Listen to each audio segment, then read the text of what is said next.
एक गोशे में मैं चुप खड़ी उस शख्स को निहार रही थी।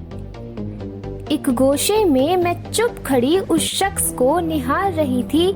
डरी सी, सहमी सी, एक तलव्वुन मिजाज से घिरी हुई मैं उस शख्स को निहार रही थी। शायद कुछ ऐसा ही मिजाज उस औरत का भी रहा होगा। शायद कुछ ऐसा ही मिजाज उस औरत का भी रहा होगा जो उसकी खंजर के नीचे दबी हुई थी। खंजर उस शख्स की जबान का, खंजर उस शख्स के बर्ताव का। न कद्र थी उसको इस पाक से मूरत की, न कद्र थी उसको इसके मसरत की। अदाए बेनियाजी में ये औरत घुट रही थी। गाहे गाहे की बात नहीं है साहिब, गाहे गाहे की बात नहीं है साहिब। उस शख्स के खंजर की आदत ये औरत बन चुकी थी। घसीटता था, बिन बात ही उसे कुचलता था। वो इतने जुल्म करता था कि जख्म भरने तक का भी वक्त नहीं देता था। वो इतने जुल्म करता था कि जख्म भरने तक का भी वक्त नहीं देता था। दर्द दर्द दर्द झेल कर वो नालाए बेबाक में डूब गई थी। एक गोशे में मैं चुप खड़ी उस शख्स को निहार रही थी। एक गोशे में मैं चुप खड़ी उस औरत की हालत देख रही थी। एक गोशे में मैं चुप खड़ी उस अजीब कैफियत से जूझ रही थी। बज़ाहिर था, सब बज़ाहिर था, सब बज़ाहिर था। वो दर्द बदन पर भी देता, वो दर्द दिमाग पर भी देता, और साहिब वो दर्द दिल पर भी देता था। वो दर्द दिल पर भी देता था। और ये बेगुनाह औरत सबसे बड़ा गुनाह कर रही थी। वो बेगुनाह औरत सबसे बड़ा गुनाह कर रही थी। वो बिन बातें ताने देता ये सह लेती, वो दर्द देता ये सह लेती। वो बेदर्द से चाबुक से पीटता, ये रोती बिलखती उसे भी कबूल कर लेती। और जब वो नशे में इसके बदन को शराब आलूदा करता, जब वो नशे में इसके बदन को शराब आलूदा करता, तब वो एक नश्तर अपने दिल पर रख वो भी सह लेती। वो गुनाह नहीं तो और क्या कर रही थी? वो बेगुनाह औरत अपने साथ सबसे बड़ा गुनाह कर रही थी कि वो इस गुनाह को अपने साथ होने दे रही थी। पर वो खुद के साथ ये गुनाह क्यों कर रही थी?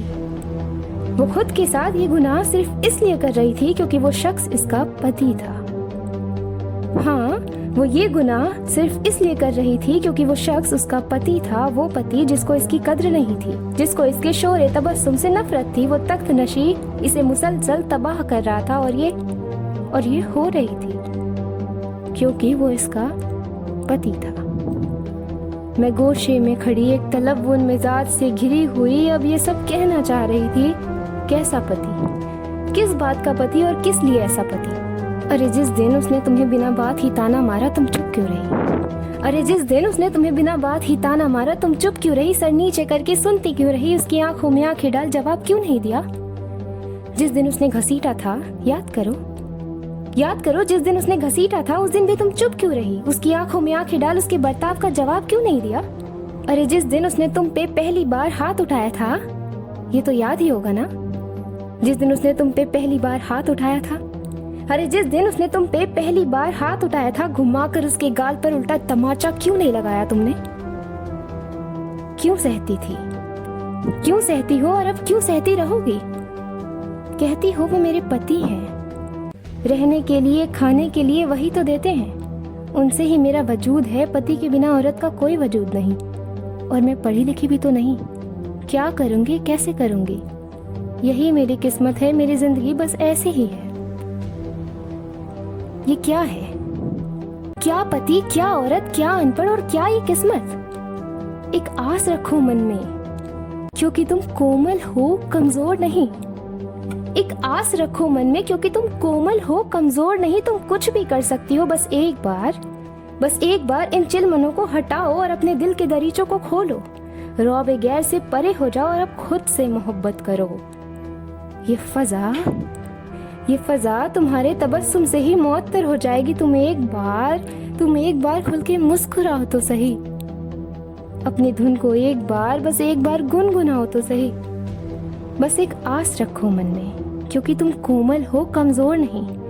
एक गोशे से बाहर निकलकर अब मैं ये सब कहना चाह रही हूँ। बस करो सहना, बंद करो यूं घुट घुट कर जीना। उसे अफसोस तक नहीं होगा, उसे अफसोस तक नहीं होगा, फिर भी तुम सब सहोगी। क्यों क्यों और क्यों? बस करो, रौब गैर से परे हो जाओ और अब खुद से मोहब्बत करो, क्योंकि तुम कोमल हो, कमजोर नहीं। तुम कोमल हो, कमजोर नहीं।